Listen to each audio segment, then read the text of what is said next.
जय श्री राधे, हर हर महादेव। आइए जानते हैं एकादशियों के बारे में। एकादशी का व्रत महीने में 2 बार और साल में 24 बार पड़ता है।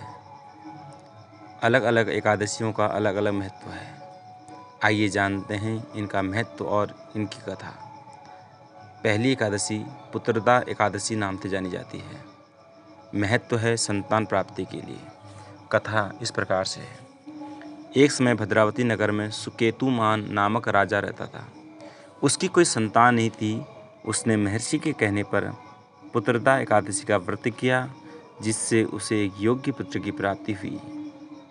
आइए जानते हैं दूसरी एकादशी, जिसका नाम है षटतिला एकादशी।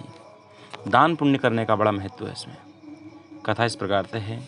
एक बार एक ब्राह्मणी बहुत तपस्विनी थी, लेकिन उसने कभी अन्नदान नहीं किया। भगवान विष्णु जी के कहने पर उसने एकादशी का व्रत भी किया और तिलदान भी किया। व्रत करने से उसे मोक्ष की प्राप्ति हुई थी। तीसरी एकादशी का नाम है जया एकादशी। महत्व है पाप नाशक व्रत। कथा इस प्रकार से है।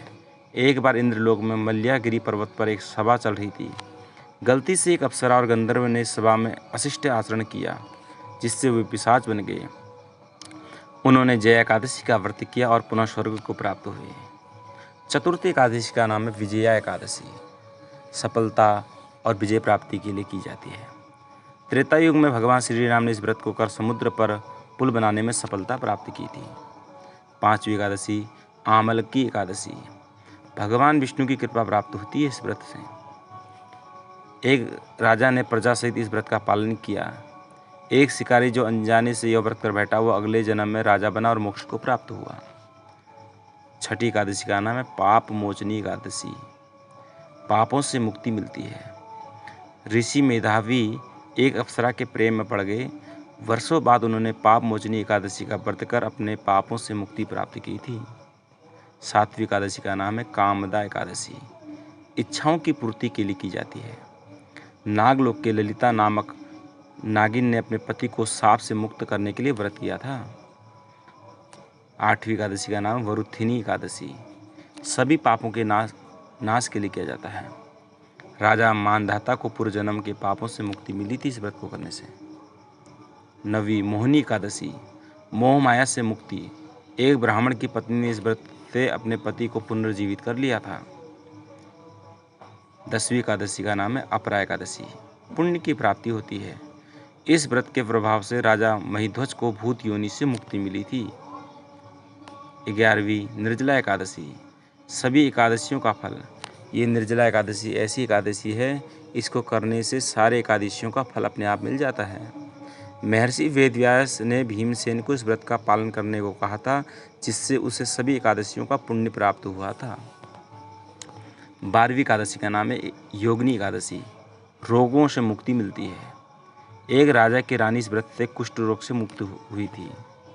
देवसेनी एकादशी। महत्व है भगवान विष्णु 4 माह के लिए योग निद्रा में जाते हैं। राजा मानधाता ने इस व्रत से वर्षा की प्राप्ति की थी। 14वें नंबर की एकादशी का नाम है कामिका एकादशी। पितरों को प्रसन्न करने के लिए की जाती है।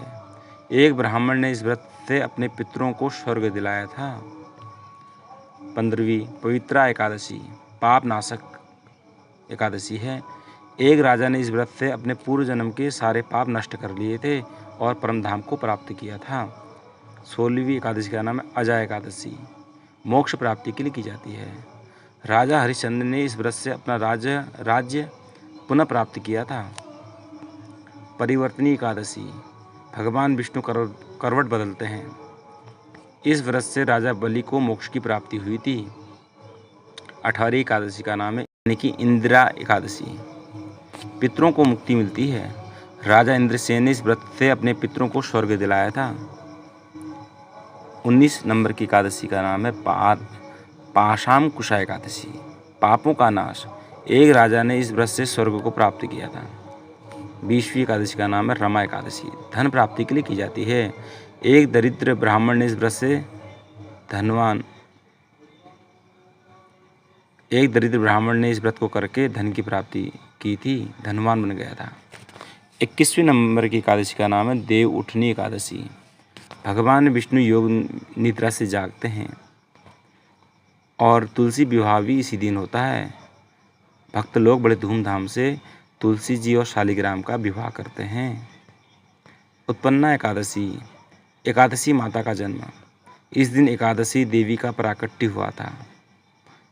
23वें नंबर की एकादशी का नाम है मोक्षदा एकादशी। गीता जयंती और मोक्ष प्राप्ति होती है। इस व्रत से राजा वैखानस के पिता को मोक्ष की प्राप्ति हुई थी। 24वें नंबर की जो एकादशी उसका नाम है सफला एकादशी। जीवन में सफलता मिलती है। इस व्रत से एक राजा को अपने पूर्व जन्म के पापों से मुक्ति मिली थी। एकादशी व्रत अत्यंत पुण्यशाली होता है और जीवात्मा को मोक्ष दिलाता है, सारी मनोकामनाएं पूर्ण करते हैं। और एकादशी के दिन चावल नहीं खाना चाहिए। एकादशी के दिन तुलसी पत्र को नहीं तोड़ना चाहिए। एकादशी के दिन भगवान श्री कृष्ण का पूजन करना चाहिए और ओम नमो भगवते वासुदेवाय मंत्र का जाप करना चाहिए। सच्ची श्रद्धा से किया गया एकादशी का व्रत और उसकी सारी इच्छाओं की पूर्ति होती है। प्रेम से बोलो राधे राधे। इसी प्रकार की जानकारी आपको मिलती रहेगी। आप मेरे चैनल को सब्सक्राइब कीजिएगा और शेयर कीजिएगा। जय माता दी, जय श्री राधे।